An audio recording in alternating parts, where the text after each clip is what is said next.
আসসালামু আলাইকুম বন্ধুরা, সবাই কেমন আছেন? ঘুরপাক চ্যানেলে একটা সুন্দর একটা ব্লগ নিয়ে চলে আসলাম। এটা হচ্ছে আমার বাসার ব্যালকনি। তো আমার খুব শখ একটা ছাদ বাগান করার, তারপর এরকম একটা নিজের বাড়িতে সুন্দর পাখি পশু পাখি থাকবে, খামারের মতো থাকবে। তো যাই হোক, আমি চাকরির জন্য চলে আসছি খুলনাতে। তো ঢাকায় আমাদের নিজস্ব বাড়ি, কিন্তু সেখানে আমি নাই। থাকলে হয়তো করতে পারতাম অনেক কিছু নিজের বাড়িতে। যেহেতু আমি ঢাকায় নাই, কিন্তু শখগুলো তো আর দমায় রাখা যায়নি। তো যে ভাড়া বাসায় থাকি খুলনাতে, এখানে বারান্দায় চেষ্টা করছি ছোট ছোট কিছু গাছ লাগে, ছোট্ট একটা মানে মিনি বাগান করার। এখানে টমেটো গাছ দেখেন কত বড় হয়েছে টপে। এখানে একটা বেগুন গাছ, মার্শাল্লাহ। এখানে মরিচ গাছ, এই যে টপ মরিচ হয়েছে, কালো মরিচগুলা, মার্শাল্লাহ। তো আমাদের এই ঘুরপাক চ্যানেলটি নতুন খোলা হয়েছে, যাদের ভালো লাগে অবশ্যই চ্যানেলটি সাবস্ক্রাইব করবেন, পাশে থাকবেন। এই আমাদের চ্যানেলটিতে অনেক সুন্দর সুন্দর ভিডিও পাবেন, খাবারের ভিডিও, বিভিন্ন ভ্রমণের ভিডিও, এবং মাঝে মাঝে আমার লাইফস্টাইলের ভিডিও। তো দেখতে পাচ্ছেন এখানে আমার কিছু দুই জোড়া সুন্দর পাখি রয়েছে। এই দুই জোড়া পাখির ঘরেই, এই এনার ঘরে দুইটা বেবি আর এদের ঘরে তিনটা বেবি আছে, মাশাল্লাহ। আর আমাদের আরেকটি ছোট্ট পাখিছানা আছে, এই যে দেখেন, ওর নাম হচ্ছে টুনি। ওকে হাট থেকে 50 টাকাতে কিনে আনছিলাম, অনেক ছোট। ওকে মানে পোষ মানানোর জন্য এখন আমাদের হাতে খায়, মোটামুটি আমাদেরকে চেনে। এর নাম হচ্ছে টুনি। অনেক রাগ, অনেক রাগ ওর। আর এ হচ্ছে আমাদের এই ক্ষীরই গাছ। দেখেন এখানে ক্ষীরই আছে গাছে, দেখতে পাচ্ছেন আপনারা। আসলে জাগার দরকার হয় না, যদি ইচ্ছে থাকে ছোট জায়গাতে অনেক কিছু করা যায়। এই যে ধনিয়া পাতা, ফুল গাছ, এই যে কাঁচামরিচ।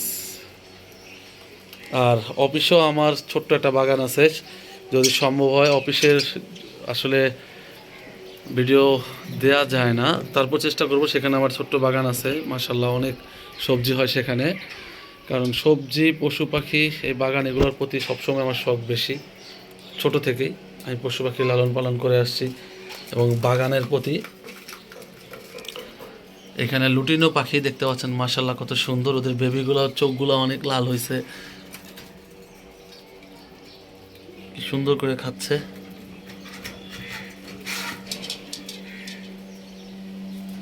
কলমি শাক দেওয়া হয়েছে। তো এই হচ্ছে আমাদের ছোট্ট বাগান। যদি ভালো লেগে থাকে অবশ্যই আমাদের চ্যানেলটি সাবস্ক্রাইব করবেন এবং ভিডিওটি শেয়ার করবেন। ইচ্ছে থাকলে উপায় হয়, দেখেন আমি কতবার ব্যালকনিতে, বেশি জায়গা না, আবার ছোট জায়গাও না, মোটামুটি ব্যালকনিটি চলে। আর একটু যদি ওই দিকটা লম্বা আর একটু বড় হইতো, আর একটা গ্রিল থাকতো, আরও কিছু গাছ লাগানো যেত। তো আমি চেষ্টা করছি গাছগাছালির মাঝে এই পাখিগুলো রাখার, ছোট্ট একটি সেট আপ। ওরা এখানে থাকবে প্রকৃতির সাথে, এই গাছগুলোর সাথে। তো ভিডিও যদি ভালো লেগে থাকে অবশ্যই চ্যানেলটি সাবস্ক্রাইব করবেন। আজকের ব্লগ এ পর্যন্তই। ও আরেকটা জিনিস দেখায়, এই যে ক্ষীরের পাশাপাশি আরও ছোটো ছোটো ক্ষীরই ছাড়ছে এই গাছটাতে। এই যেমন এখানে একটা, তারপরে এখানে ছাড়ছে, এই ছোটো ছোটো ক্ষীরই হয়েছে। আরও আরেকটা ক্ষীরাই আমরা খাইছি, ওটা মোটামুটি বড় হয়েছিল। তো বন্ধুরা, আমাদের এই বাগানের, মিনি বাগানের, আমার ওয়াইফ এবং আমার মেয়ে দুজনেই খুব যত্ন নেয়। আমার ওয়াইফের খুব একটু কষ্ট হয়ে যায়, আর আমি যখন সময় পাই আমি একটু এগুলো যত্ন নেই। যেমন আজকে এগুলো সবগুলোতে ড্যাপ সার দিয়ে দিছি, জৈব সার ইউজ করলাম, সবগুলো পরিষ্কার করে রাখলাম। আর এই দেখেন একটা জিনিস, এখানে হচ্ছে আমাদের এই বারান্দায় টমেটো গাছে টমেটো হয়েছে, মাশাল্লাহ, আল্লাহর রহমত। দেখেন আরও অনেক ফুল ছাড়ছে। তো এই গাছটা আমার অনেক আগে থেকে আরও যত্ন নেওয়া উচিত ছিল, নিতে পারি নাই, একটু ব্যস্ততা গেছে। আমার অফিসও শখের বসে ছোটো একটা বাগান আছে, সেখানে অনেক যত্ন নিতে হয়। আর তো এই হচ্ছে মিনি বাগান আমাদের। এই টমেটো গাছটা অনেক লম্বা হয়েছে, আমি উপর থেকে মাথা আরও কেটে দিছি, অনেক লম্বা হয়েছিল।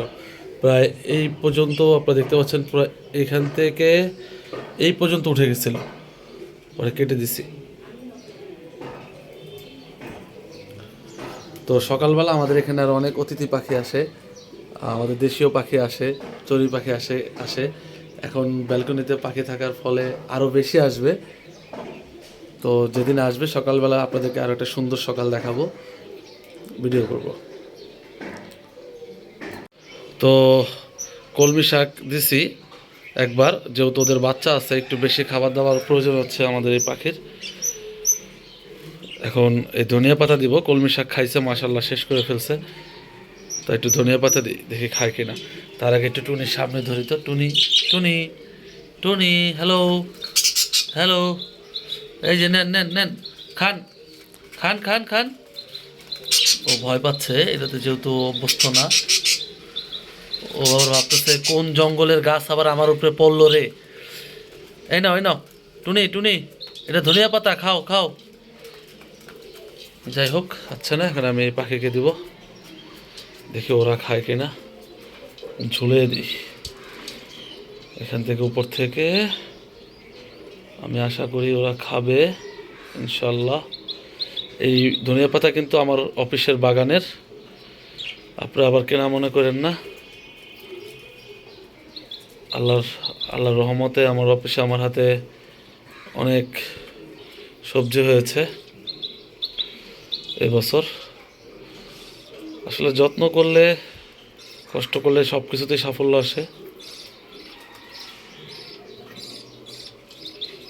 আমরা তো সচরাচর ক্ষেত সম্পর্কে অত বুঝি না, যতটুকু ইউটিউব দেখে দেখে শিখছি আর অন্যদেরকে দেখে দেখে, তারপরও ভালো একটা ক্ষেত করছি। তো এতটুকু ক্ষেত করতে গিয়ে বোঝা যায় যে আমাদের দেশের কৃষক ভাইরা কত কষ্ট করে। ওই দেখেন, এরা এসেই শুরু করে দিচ্ছে উপর থেকে। দাঁড়া বাবা, দিচ্ছি তোদেরকে দিচ্ছি। ওরা ঘ্রাণেই মাথা নষ্ট হয়ে গেছে ওদের। হ্যাঁ, দিব দিব দিব, নাও নাও বাবু।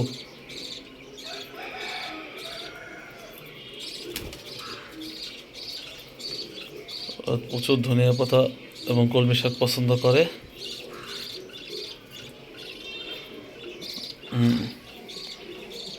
ঝুলিয়ে দিলাম।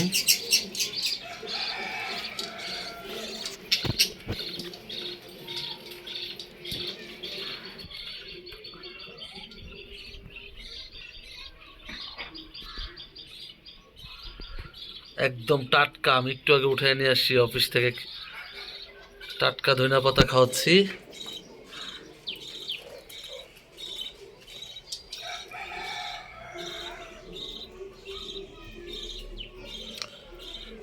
যাক, আমার ক্ষেতের জিনিস আমার পাখিগুলা খাইলো, মাশাল্লাহ, এটাই শান্তি। কলমি শাকও আমার ক্ষেতের ছিল, আমার সবজি বাগানের, সেখান থেকে এনে ওদেরকে খাওয়াইছি, খাইছে মাশাল্লাহ।